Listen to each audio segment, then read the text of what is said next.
이렇게 말씀하셨습니다. 예루살렘을 떠나지 말고 아버지께서 약속하신 성령을 기다리라, 이렇게 이야기하셨어요. 제자들에게 예루살렘은 매우 불편한 장소였습니다. 하지만 예수님의 말씀에 순종하여서 마가의 다락방에 모여서 한 마음으로 간절히 기도하고 있었습니다. 함께 기도한 지 10일째 되는 날, 그때가 예수님께서 돌아가신 지, 예수님 6월절에 돌아가셨는데 50일째 되는 날이 오순절인데, 오순절에 상상을 초월한 놀라운 성령의 역사가 나타났습니다. 이 성령의 역사는 성경에 처음 나타난 건 아니에요. 구약 성경에도 성령은 계속해서 역사해 왔습니다. 구약 성경에서 역사했던 성령님과 오늘 오순절에 나왔던 성령의 역사는 좀 많은 차이가 있습니다. 구약 성경에 나타난 성령의 역사는 특별한 때, 특별한 한 사람에게 특별한 사명을 위해서 성령의 역사가 있었습니다. 몇 가지 예를 들어보면, 출애굽기를 보면 하나님께서 모세에게 성막을 만들라고 명령하셨어요. 그래서 하나님께서 직접 설계도를 주셨습니다. 이렇게 만들어라. 근데 모세가 직접 만들지는 않았어요.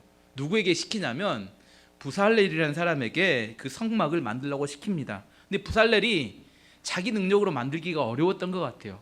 하나님의 영 성령이 그에게 임해서 놀라운 예술적인 창조적 능력이 부어집니다. 그리고 성막을 완성합니다. 출애굽기 31장 1절에서 5절 말씀 보시면, 모세가 그의 장인 미디안 장인 제사장 이드로의 양떼를 치더니,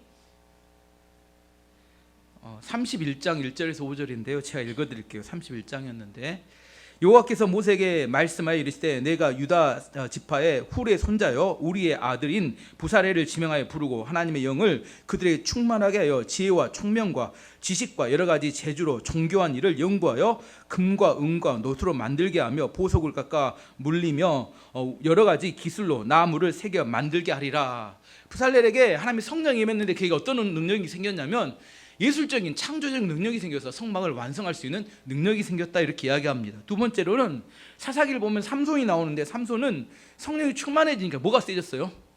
힘이 엄청 세져가지고 나귀 턱뼈 하나로 블레셋 사람 1000명을 쳐서 죽입니다. 사사기 15장 14절에 16절 말씀 보시면, 삼손이 레히의 이름에 블레셋 사람들이 그에게 마주 나가며 소리를 지를 때 여호와의 영 성령을 말합니다. 삼손에게 갑자기 임하심에 그의 팔 위에 밧줄이 불탄 삼같이 그의 결박되었던 손에서 떨어진지라. 삼손이 나귀의 새 턱뼈를 보고 손을 내밀어 집어들고 그것으로 1000명을 죽이고 이르되 나귀의 턱뼈로 한 더미 두 더미를 쌓았으며 나귀의 턱뼈로 내가 1000명을 죽였도다 하니라. 성령이 임하니까 엄청난 힘이 생겨서 블레셋 사람들을 물리쳤습니다. 다니엘서를 보면 다니엘과 다니엘 세 친구에게 하나님께서 놀라운 지혜와 지식을 주십니다. 그것이 얼마나 많았냐면 애국의 모든 박수, 뛰어난 박사들보다 10배나 뛰어났다, 성경은 그렇게 이야기합니다.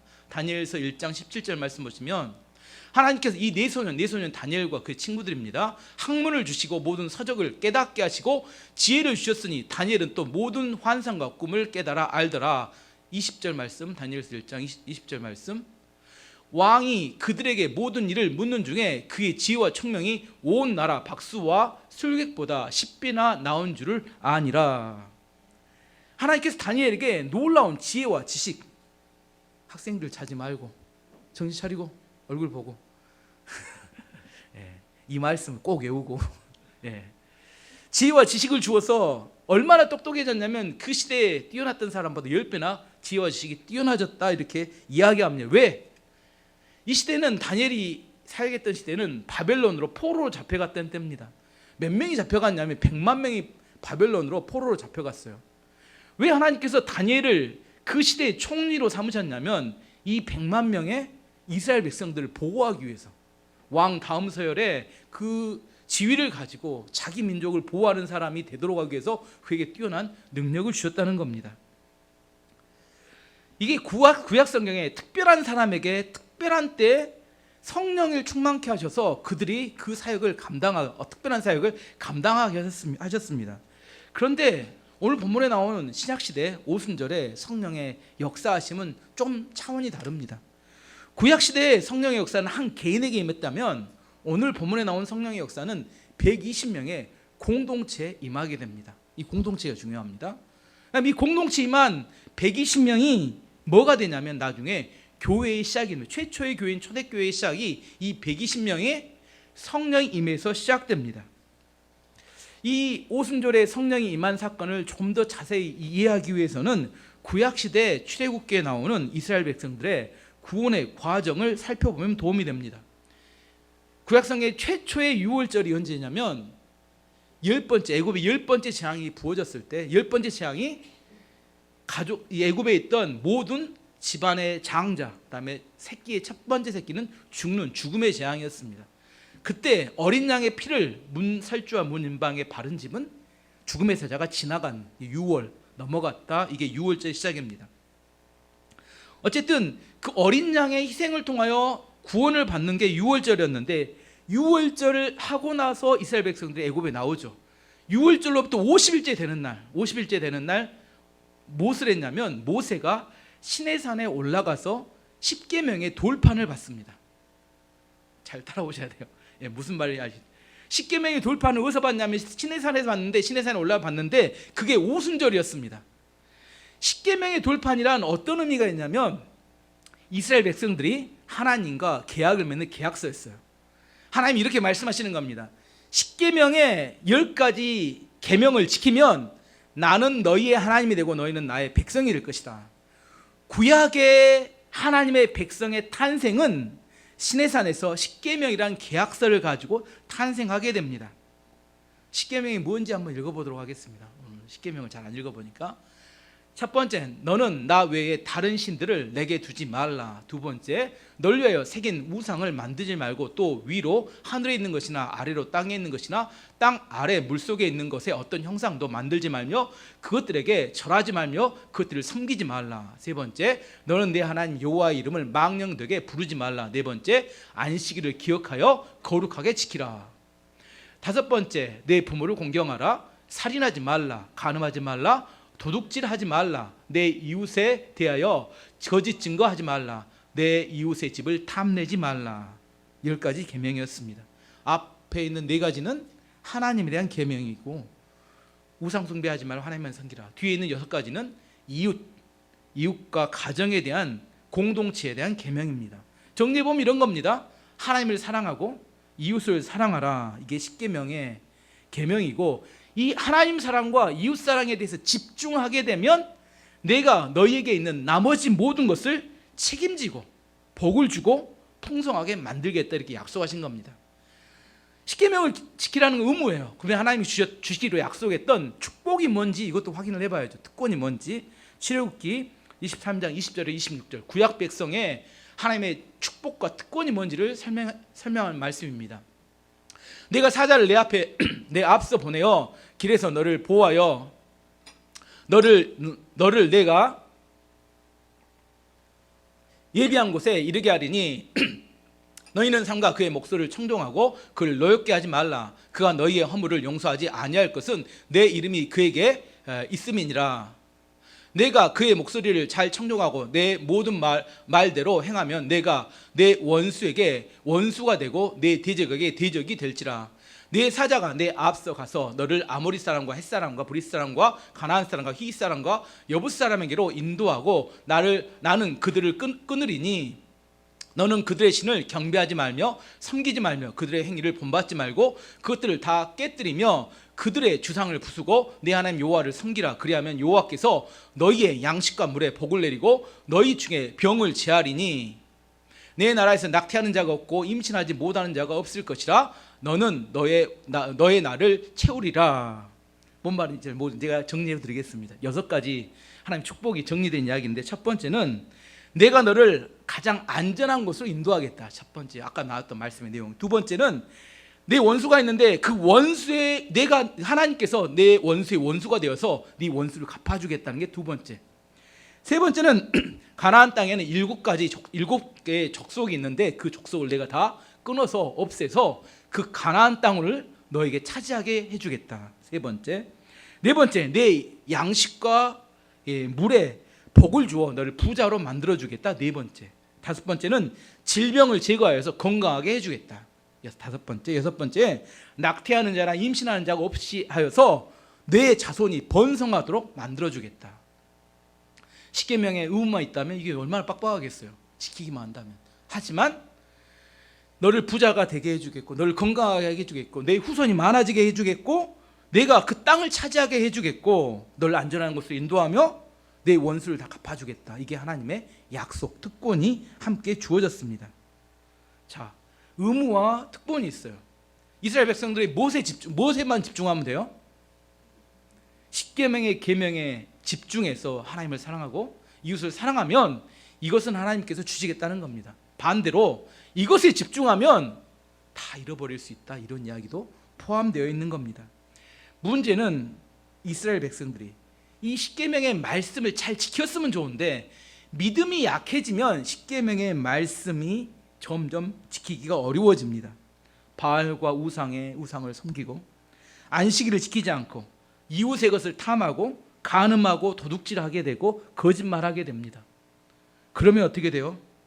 처음에는 좋을 것 같아요. 그것을 통해서 자기가 뭔가 얻게 되고 뭔가 좋을 것 같은데 결국 그렇게 되면 이웃을 사랑하지 않고 하나님을 사랑하지 않으면 공동체가 깨어지기 시작하고 결국 하나님의 심판을 불러옵니다.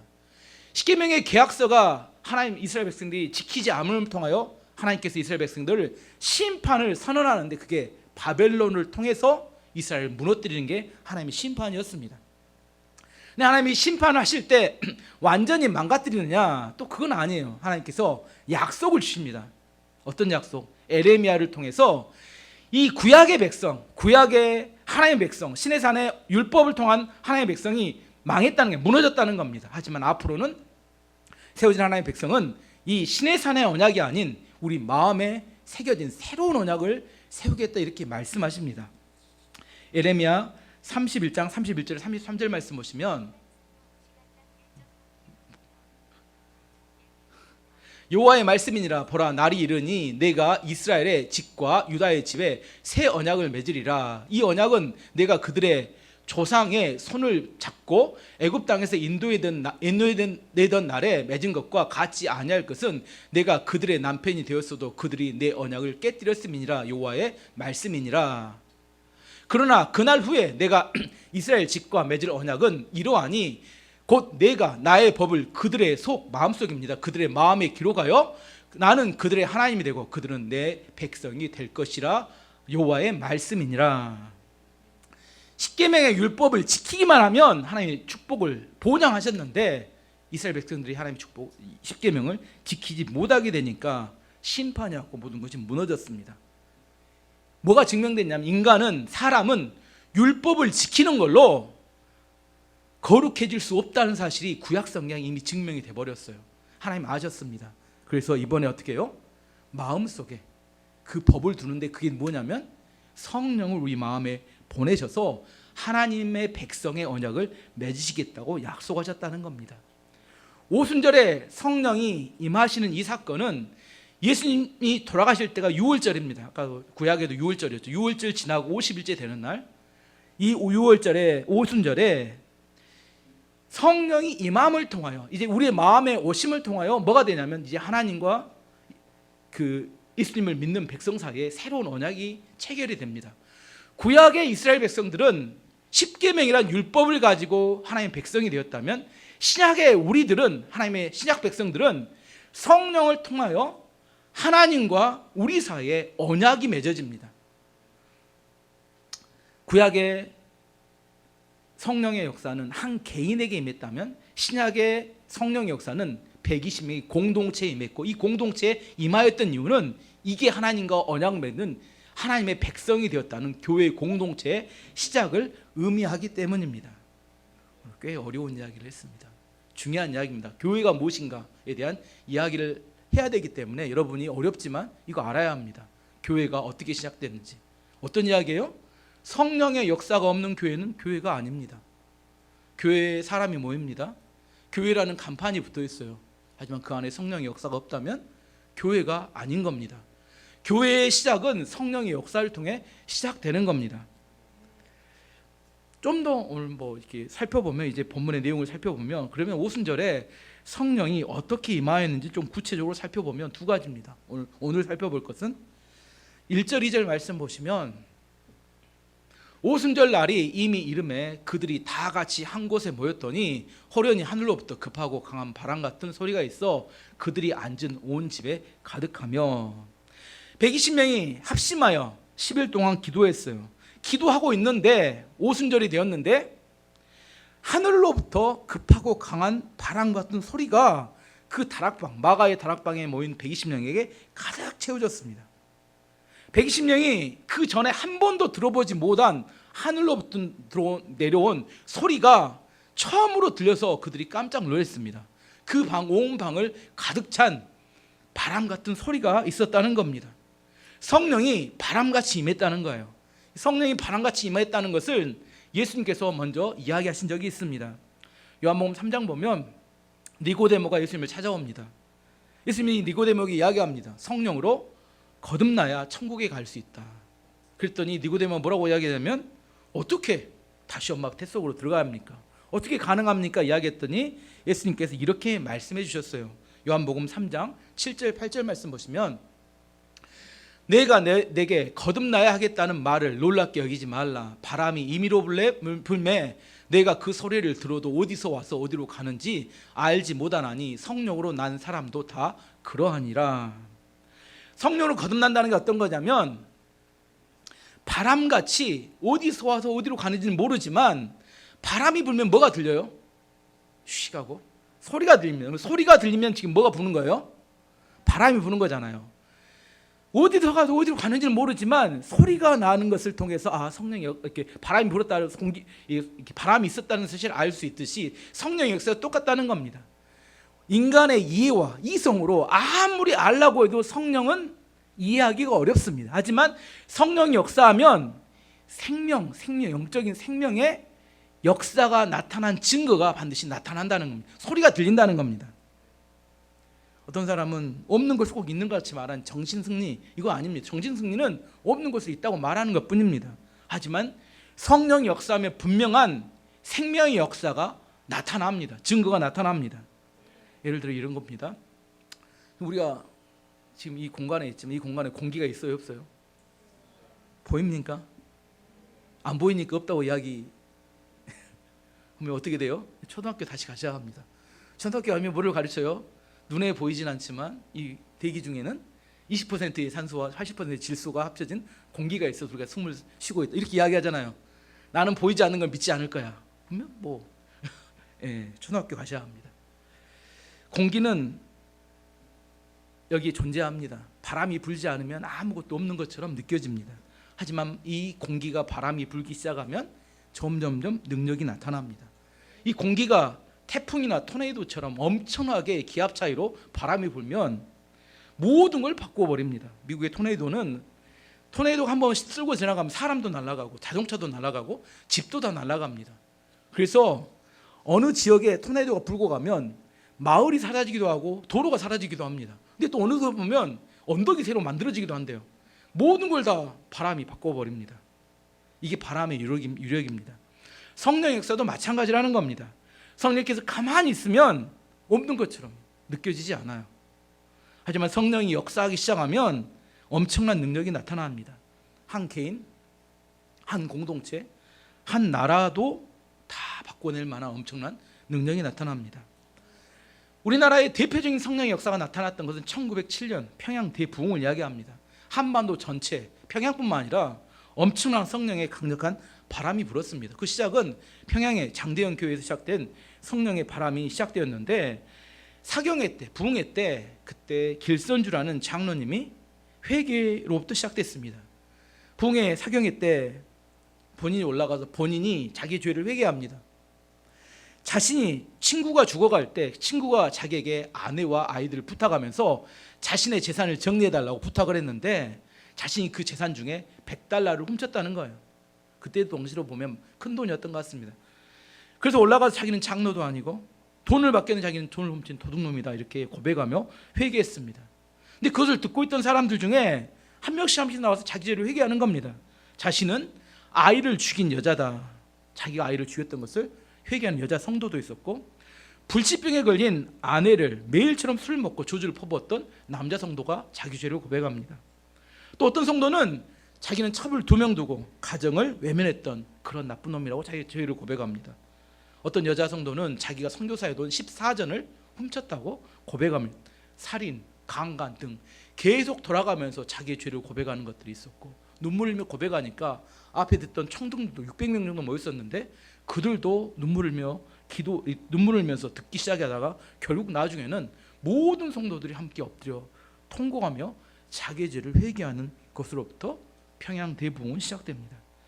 이렇게 회개, 기도로 끝난 게 아니라 그 다음 날 어떻게 되냐면 이 사람들이 다 흩어져서 자기가 죄 지었던 사람들 만나서 사죄를 하고 그동안 도둑질했던 것들 다 돈을 돌려주기 시작합니다. 이 회개 부흥의 물결이 북쪽으로는 평양 북도부터 시작해서 쭉 이렇게 한반도로 퍼져나가고 아래쪽은 충청도, 경상도, 전라도, 광주까지 계속해서 부흥 사경회 때마다 그때 당시에 유행했던 것이 사경회 끝자락 가면 사람들이 와서 자기 죄를 회개하고 함께 기도하는 그런 역사가 나타납니다. 이 평양 대부흥이 언제 나타나요? 1907년에 나타났으니까 일제 강점기 때입니다.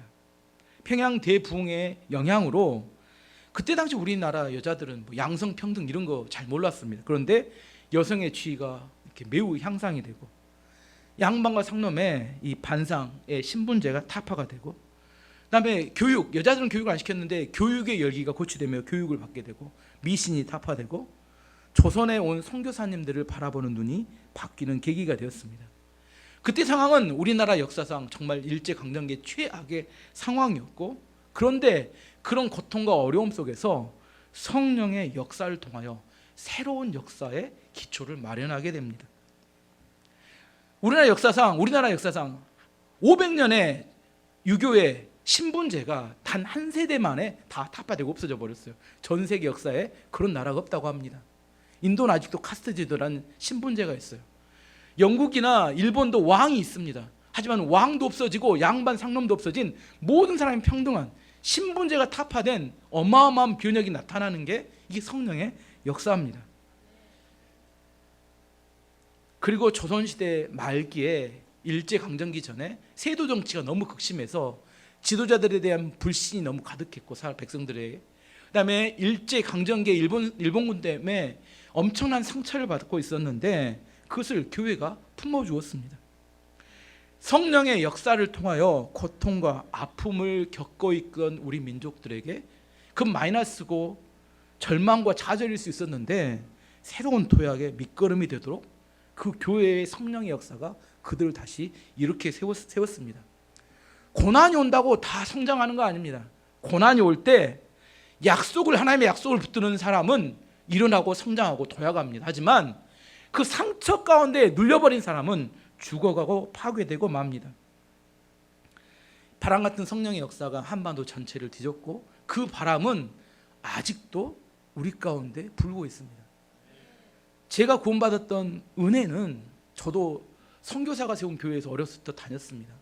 제가 구원받았던 역사, 그것도 결코 성령의 바람에 이렇게 상관없다고 이야기하지 못합니다. 여러분이 제 메시지를 듣고 있는 지금도 그 성령의 바람에 계속된 역사가 여러분에게 흘러가고 있는 겁니다. 성령의 바람의 역사는, 강력한 바람의 역사는 한 사람, 한 지역뿐만 한이 아니라 한반도 전체, 그리고 한 세대, 시대를 거쳐서 계속해서 불어가고 있는, 지금까지 영향을 미치고 있는 그런 성령의 바람의 역사입니다. 그게 지금 현재 경제적으로 세계적으로 어려운 지금 이 시대에도 우리 가운데 그 성령의 역사를 붙들고 기도하며 어려움 가운데 일어나고 있는 이 민족을 붙들고 있는 매우 중요한 기초가 되고 있다고 저는 믿습니다. 저는 이 성령의 바람이 우리 세대에 끝나면 안 된다고 생각합니다. 그 성령의 바람의 역사는 또 우리 다음 세대, 그들에게 성령 안에서 그들의 인생이 바뀔 수 있고 아무리 절망적인 상황에서도 일어날 수 있는 믿음과 기초가 될 수 있도록 만들어줘야 합니다. 성령의 바람의 역사는 교회의 기초가 되고 우리의 삶에 매우 중요합니다. 여러분 기도하셔야 합니다. 성령을 우리 안에 뭐 개인적인 방언 체험이나 무슨 체험 이 정도로 생각하면 안 됩니다. 성령의 역사는 한 시대를 바꿀 수 있고 한 나라를 바꿀 수 있을 만큼 엄청난 능력과 엄청난 변화를 일으켜냅니다. 한 가정도 바꾸고 한 교회도 바꿀 수 있습니다. 성령의 역사가 있는 가정, 성령의 역사가 있는 직장, 성령의 역사에 있는 교회, 그게 계속된 어려움을 이겨낼 수 있는, 그 시대를 바꿀 수 있는 하나님의 복음의 통로가 되는 겁니다. 두 번째, 3절 말씀 보시면 마치 불의 혀처럼 갈라지는 것들이 그들에게 보여 각 사람 위에 하나씩 임하여 있더니, 이제 바람 같은 성령, 바람 소리를 들었는데 이번에는 뭐가 보였냐면 불꽃이 보였는데 불꽃이 각 사람에게 임하는 모습이 보였다는 겁니다. 120명 각각 모두에게 불꽃이 임했습니다. 그것을 모든 사람이 눈으로 보았다 이렇게 이야기합니다. 출애굽기 3장을 보면 모세가 광야에서 이렇게 양을 치다가 떨기나무 불꽃 사이에 임하시는 하나님을 보게 됩니다. 불꽃 가운데 있는 하나님의 모습을 보게 되는데, 출애굽기 3장 1절에 4절 말씀 보시면 모세가 그의 장인 미디안 제사장 이드로의 양떼를 치더니 그 떼를 광야 서쪽으로 인도하여 여호와의 하나님의 산 호렙에 이름에 여호와의 사자가 떨기나무 가운데로부터 나오는 불꽃 안에서 그에게 나타나시니라. 그가 보니 떨기나무에 불이 붙었으나 그 떨기나무가 사라지지 아니하는지라. 이에 모세가 이르되 내가 돌이켜 가서 이 큰 광경을 보리라. 떨기나무가 어째 타지 아니하는고 하니 그때에 여호와께서 그가 보려고 돌이켜 오는 것을 보신지라. 하나님이 떨기나무 가운데 그를 불러 이르시되 모세야 모세야 하시매 그가 이르시되 내가 여기 있나이다. 모세가 40년 동안 광야에서 목축을 했어요. 양을 쳤습니다. 근데 처음 보는 희한한 광경을 보게 된 겁니다. 떨기나무가 있는데 떨기나무에 불이 붙었어요. 불이 붙는데 나무가 타지 않고 계속 그대로 나무는 그대로 있고 불꽃만 있는 겁니다. 한 번도 보지 않은 광경이 하도 희한해서 자세히 가서 보려고 가서 접근을 했어요. 딱 접근했는데 갑자기 하나님께서 모세를 부르는 소리를 들었습니다. 뭐라고 하냐면 모세야 모세야 이렇게. 여러분도 꼭 들었으면 좋겠습니다. 모세야 모세야가 아니라 여러분 이름을 불러야지. 그 소리가 들렸습니다. 그랬더니 모세가 뭐라고 하냐면 내가 여기 있나이다. 모세는 어렸을 때 엄마 3개월 됐을 때 엄마가 갈대 상자를 만들어서 나일강에 띄워 보냈어요. 그 띄워 보낸 모세를 애굽의 공주가 발견하고 왕자로 삼죠. 40년 동안 애굽의 왕자로 성장하고 자랍니다. 근데 자기 어머니가 너는 히브리인이라고 정체성을 알려주셨고 그는 히브리인을 위해서 살아야겠다고 마음을 먹었는데 어느 날 애굽 사람이 히브리인을 핍박하는 걸 보고 그 사람을 쳐 죽입니다. 살인 때문에 도망가서 광야로 도망가게 됩니다. 그래서 40년 동안 광야에서 이렇게 양을 치는 일을 하게 됩니다. 그리고 난 다음에 한 번도 하나님을 만나지 못했어요. 모세는 어렸을 때 엄마로부터 뭘 들어요? 하나님에 대한 이야기를 들었지 직접 하나님을 만나본 적이 한 번도 없었습니다. 80살이 될 때 목축을 하는 목자로서 이제 잊혀진 존재로 자기 미래에 대해서 포기하고 살았습니다.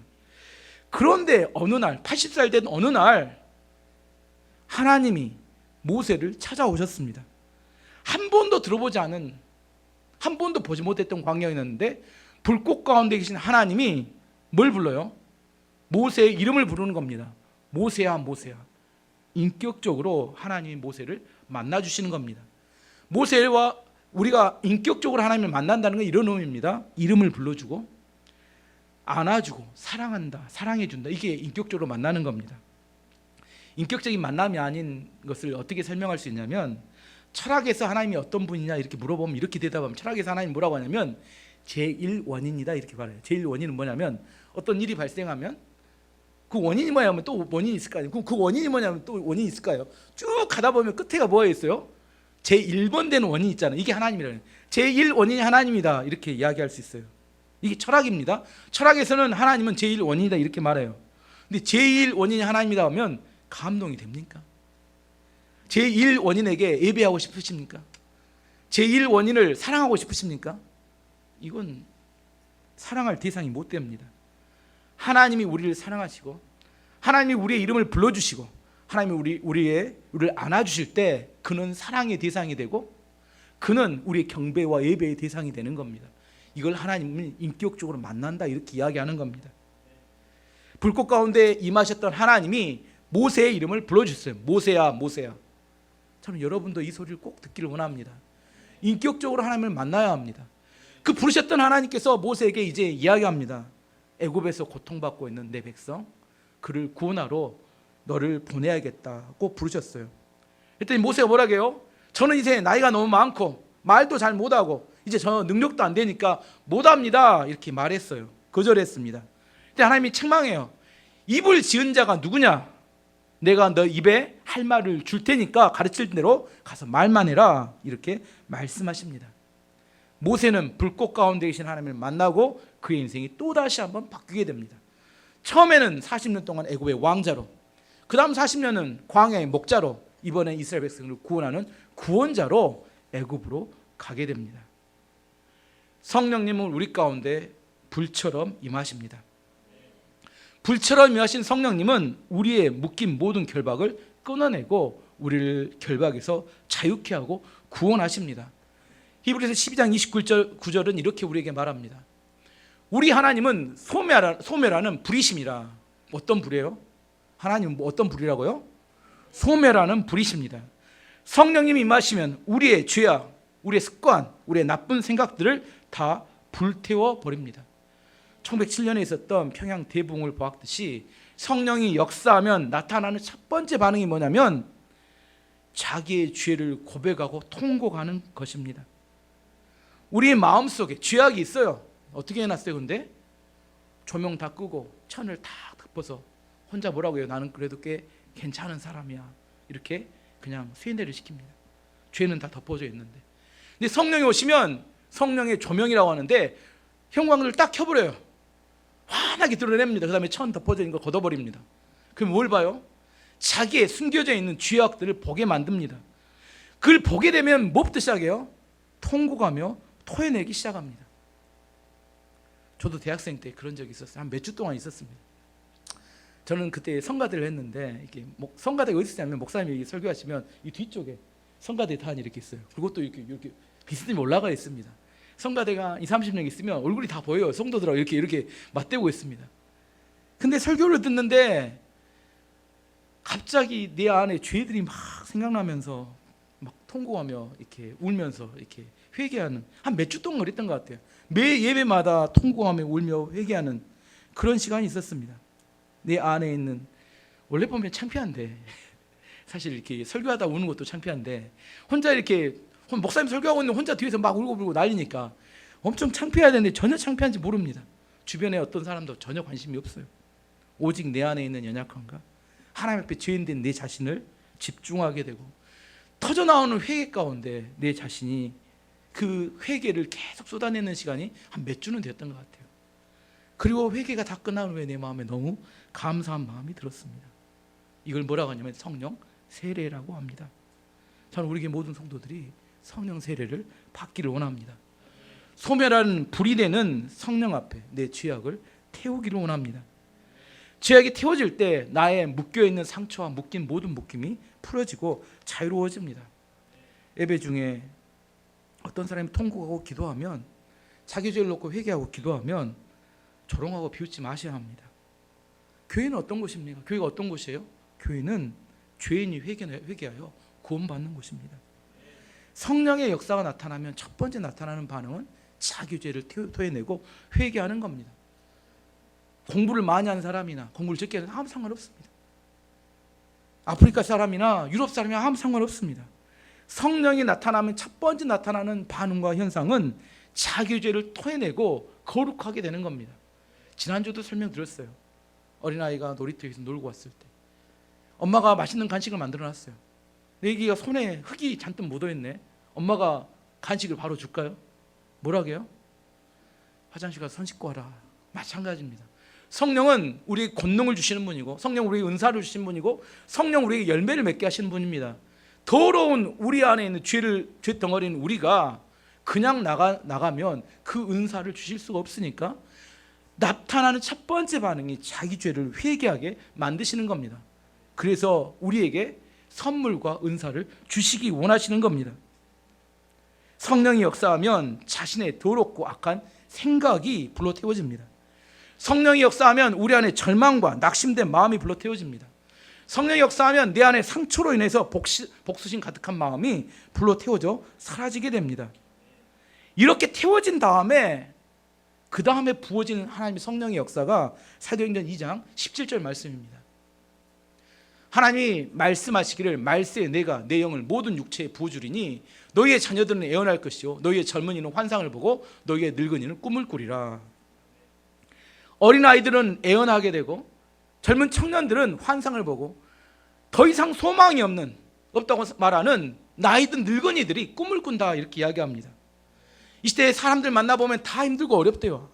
힘들지 않은 사람 아무도 없어요. 절망이 돼요. 먹고 살 것이 없대요. 어떻게 할지 모르겠대요. 그 사람들에게 희망이 어디 있습니까? 우리가 줄 수 있는 희망이 어디 있어요? 성령이 부어주는 희망과 꿈이 없이는 이 시대 가운데 우리 안에 뭘 붙들고 살아가야 될지 방향을 잃어버린 세대입니다. 젊은 여러분의 자녀들에게 앞으로 어떤 직업을 가질 것인가, 뭐라고 말씀하시겠습니까? 아빠 엄마가 돈 많이 벌 테니까 나만 따라오면 돼. 그 아이들이 그걸 잘 지킬 수 있을까요? 그렇게 돈을 주면 지키기도 어렵고 그들의 인생을 살아내기도 어렵습니다. 절망과 어려움이 오더라도 하나님을 붙들고 꿈과 희망을 가질 수 있는, 꿈을 줄 수 있다면 얼마든지 어떤 시대도, 더 어려운 때도 이겨낼 수 있습니다. 요즘만 젊은이들이 어렵나요? 우리 젊은이 때, 제가 교회 다닐 때, 청년 때 교회에서 직장 없어서 들어와 있던 청년들 많습니다. 교회에서 밥 먹고 살아요. 그러다가 신학하고 목회자 된 사람 많습니다. 우리 최문호 목사도 그랬는데 많아요. 그때는 직장이 있어. 지금 알바라도 할 자리가 있죠. 지금은 뭐 국가의 지원이라도, 그때는 더 어려웠어요. 사람들이 어렵다 하니까 진짜 어려운지 아는데 북한에도 교회가 있습니다. 우리나라 정말 괜찮은 나라인데 사람들이 다 어렵다고만 합니다. 이 청년들, 중고등 학생들 공부가 어렵다고요. 정말 이렇게 어떤 상황에서도 공부할 수 있어야 합니다. 꿈이 없어요. 뭐가 없어요? 꿈과 희망이 없어요. 비전이 환상이 없습니다. 성령이 역사하게 되면 뭐예요? 어렵고 힘들어요. 그런데 그 안에 꿈을 갖고 환상을 보고 애원할 수 있는 능력이 생기는 겁니다. 그걸 줄 수 없다면 성령의 바람은 멈춘 겁니다. 여러분의 자녀들에게 내가 돈 줄 테니까 나중에 잘 먹고 잘 살아라, 이건 성령의 역사하지 않는 가정입니다. 성령의 역사하면 어떤 절망도 이길 수 있는 성령을 전달해 줄 수 있습니다. 그것이 그 아이들에게 희망과 꿈이 될 수 있는 거지, 뭘 준다고 해서 시대가 바뀌면 다 없어져 버려요. 그 아이들이 일어날 수 있을까요? 절대 그렇다고 저는 생각하지 않습니다. 나이든 노인들이 이제 늙어가면서 꿈이 뭐냐? 은퇴해서 먹고 노는 게 꿈입니다. 그게 꿈인가요? 성령이 충만해지면 새로운 예수님의 꿈을 꾸게 됩니다. 성령의 역사를 통하여 예수님의 꿈을 꾼 사람들의 공동체를 교회라고 합니다. 그런 꿈이 없는 사람들은 교회가 아닙니다. 예수님의 꿈이 우리에게 전달되는 것, 성령을 통해서, 그게 교회입니다. 성령의 역사가 개인적으로 나타나면 방언도 하고 환상도 보고 어떤 능력도 생길 수 있지만 그것은 너무 미미하고 작은 걸 의미하는 겁니다.